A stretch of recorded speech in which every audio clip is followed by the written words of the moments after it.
இன்னைக்கு நாம இந்த சிம்பிள் இன்க்ரீடியண்ட் ஸ்ப்ரிங் ஆனியனையும் பச்சை மிளகா வச்சு பெப்பர் சால்ட்டை வச்சு நான் எப்படி பொடி மாஸ் பண்ணுறேன்னு பார்க்கலாம். ஸோ ஃபஸ்ட்டு ஒரு கட்டு ஸ்ப்ரிங் ஆனியன் வெங்காயத்தால் எடுத்துட்டு கழுவிட்டு கட் பண்ணி எடுத்துக்கலாம்.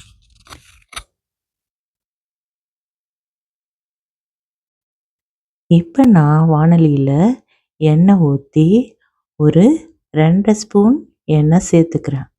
இது கூட நான் கட் பண்ணி வச்சுருக்கிற 4 பச்சை மிளகாவை சின்னதாக கட் பண்ணி வச்சுருக்கிற பச்சை மிளகாவை சேர்த்துருக்குறேன். ஸோ அதுக்கப்புறம் நான் ஒரு கட்டு ஸ்ப்ரிங் ஆனியனை சேர்த்து வதக்குறேன். ஸோ நான் ஸ்ப்ரிங் ஆனியனை பெங்களூரில் போகிறச்ச தான் பார்த்தேன். அப்போ நான் ஃப்ரைட் ரைஸ்க்கு மட்டும்தான் யூஸ் பண்ணேன்.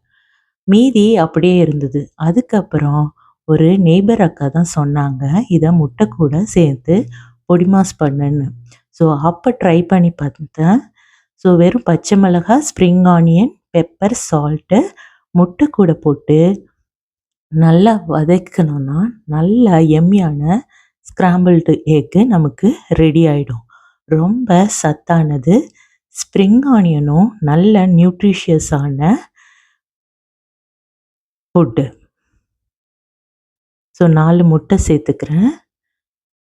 கொஞ்சம் வெயிட் பண்ணி கிளறுனா நல்ல பிக் சைஸ் ஸ்க்ராம்பிள்ஸ் நமக்கு கிடைக்கும்.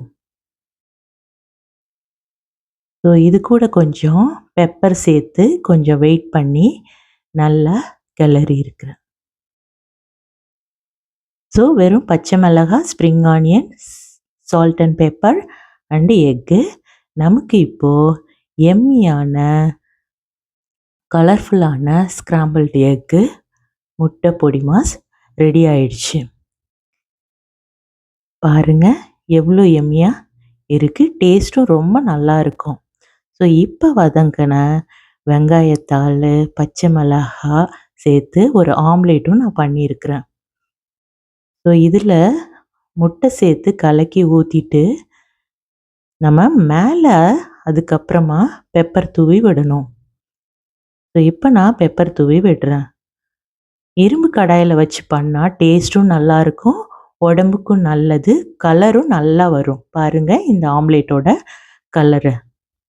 மீடியம் ஃப்ளேமில் வச்சு 2 சைடும் திருப்பி போட்டு எடுத்தால் நம்மளோட spring onion omelette ready. So எவ்வளோ எம்மியாக இருக்குது பாருங்கள். சாப்பிட்றதுக்கும் பார்க்குறதுக்கும் நல்லாயிருக்கும், டெலிஷியஸாகவும் இருக்கும்.